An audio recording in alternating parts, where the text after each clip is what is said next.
काफ़ी महत्वपूर्ण है महाराष्ट्र के दृष्टिकोण से। उस विरासत को अभी भी संभाल कर महाराष्ट्र ने रखा है और संतों के कीर्तन के साथ साथ उनकी गाथाओं, ईश्वर की विरासत को लेकर चलने वाला यह माध्यम आज भी हमारे गांव में, महाराष्ट्र के गांव में विद्यमान है, जिसे बड़े हर्षोल्लास के साथ मनाया जा रहा है।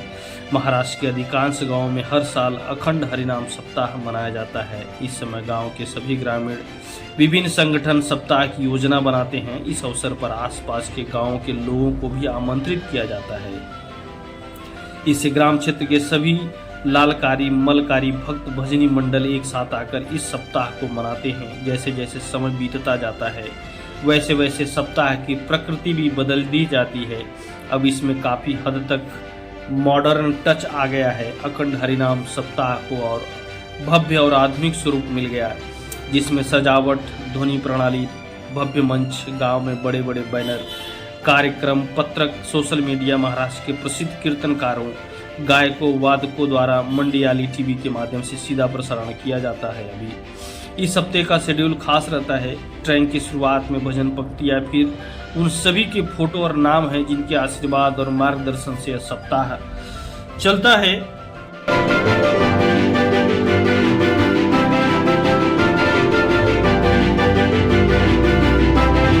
एक बार फिर आप सभी का स्वागत है।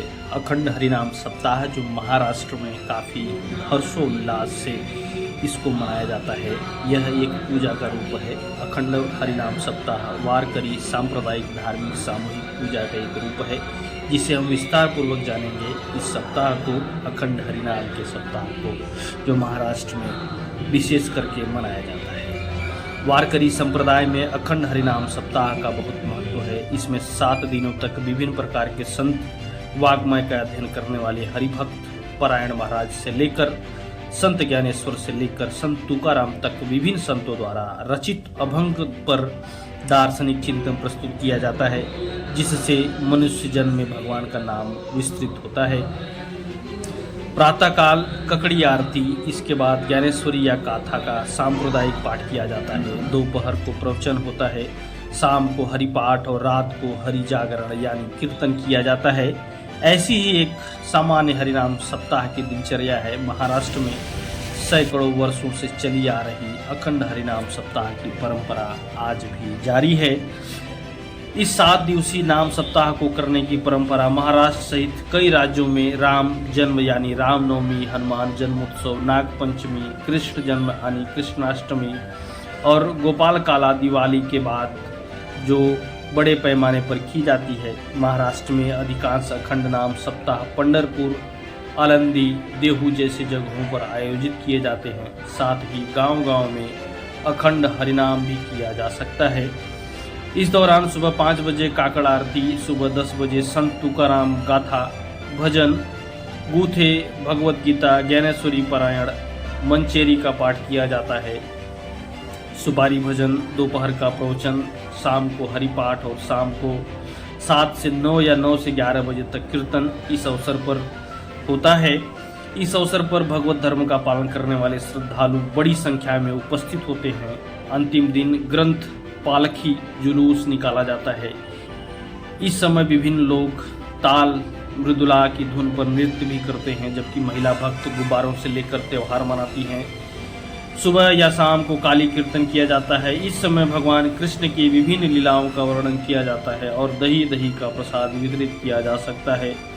हरिनाम कीर्तन कल्परूपी भगवान नाम अनंत माधुर्य, ऐश्वर्य और सुख की खान है।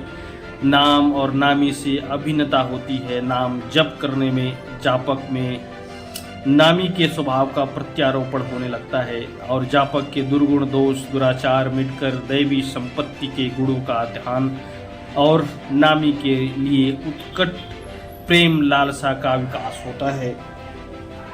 हरिनाम के लोग काफ़ी दयावान होते हैं और दूसरों की मदद करने के लिए हमेशा तत्पर रहते हैं। ये दूसरों की बातों को बहुत जल्दी अपने दिल पर लगा लेते हैं, लेकिन वही दूसरी ओर इसमें क्षमा करने का अधिक गुण होता है। महाराष्ट्र संतों की भूमि है, इसलिए इस भूमि को सच्चे अर्थों में संत परंपरा का संस्कार मिला है। संत परंपरा के कारण महाराष्ट्र को एक महान विरासत मिली है। इस माध्यम से इस वारकरी संप्रदाय को वास्तव में पूरी दुनिया तक पहुंचने में मदद मिली। संत ज्ञानेश्वर, संत एकनाथ, संत गोरा कुम्हार, संत चोखा मेला, संत जनाबाई, संत तुकाराम, संत नामदेव, संत निवृत्तिनाथ, संत मुक्ताबाई, संत सांवला माली, संत गोपाल देव सहित अनेक संतों ने अपने माध्यम से समाज को सकारात्मक दिशा देने का काम किया। अभंग और निरूपण संत नामदेव महाराज के प्रथम कीर्तनकार के रूप में इस परंपरा की शुरुआत की गई। इस समय ज्ञानोबाई राई लालकारी के रूप में कार्य करेंगे और गोरोबा काका नामदेव राय का समर्थन करने के लिए पखाबज बजाएंगे। इस समय इस कीर्तन चंद्रभागा के मरुस्थल में किया जाता है। यहीं से सच्ची वारकरी कीर्तन परंपरा की शुरुआत हुई। यह परंपरा आज तक जारी है। इसी समय ज्ञानेश्वर के संत साहित्य में काव्य लिखना प्रारंभ किया। यहीं से ज्ञानेश्वरी और गाथा का पाठ शुरू हुआ। प्रारंभ में पारायण का पाठ व्यक्तिगत रूप में किया जाने लगा। समय के साथ विष्णु बुआ, जोग महाराज, मामा साहेब दांडेकर ने इस पारायणों को सामूहिक रूप से प्रदान किया और पारायण के 7 दिन सामूहिक रूप से किए जाने लगे। यह सही मायने में 7 दिवसीय अखंड हरिनाम सप्ताह की शुरुआत थी। संत वारकरी संप्रदाय की पूजा है। इन 7 दिनों में लगातार संतों के नाम पर जाप किया जाता है। अंत में जय विठ्ठल, जय हरि विठ्ठल के नाम से जाप कीर्तन होता है। महाराज बैठते हैं, उपस्थित महाराज का आशीर्वाद लेते हैं। इस समय आयोजक अगले दिन के कार्यक्रम की जानकारी देता है और अगले दिन कीर्तनकारों के नाम भी बताए जाते हैं। सब 7 दिवसीय सप्ताह के विभिन्न महाराजाओं के कीर्तन किए जाते हैं। सप्ताह का समापन कालिया कीर्तन के साथ होता है। इस समय श्री कृष्ण के जीवन की महत्वपूर्ण घटनाओं के बारे में बताया जाता है। आमतौर पर अंतिम दिन के कीर्तनकार वही रुकते हैं और अगली सुबह काली कीर्तन करते हैं।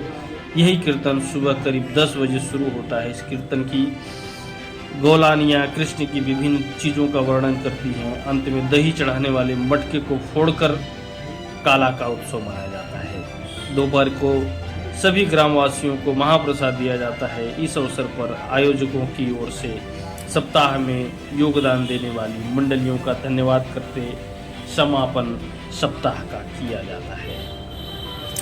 तो ये रही पूरी की पूरी विशेषता, पूरी की पूरी कथा जो अखंड हरिनाम सप्ताह से पूरे महाराष्ट्र भर में बड़े हर्षोल्लास से मनाई जाती है। और यह दिनचर्या लगातार 7 दिनों तक उन संतों के गीतों को, भगवान की गाथाओं को, उनकी विरासत को लेकर चलती है और यह हमेशा चलती रहेगी। हालांकि इसको भले ही आज आधुनिकीकरण कर दिया गया है, लेकिन रूप वही है, संस्कार वही है और विरासत वही है। मिलते हैं एक नई वीडियो में।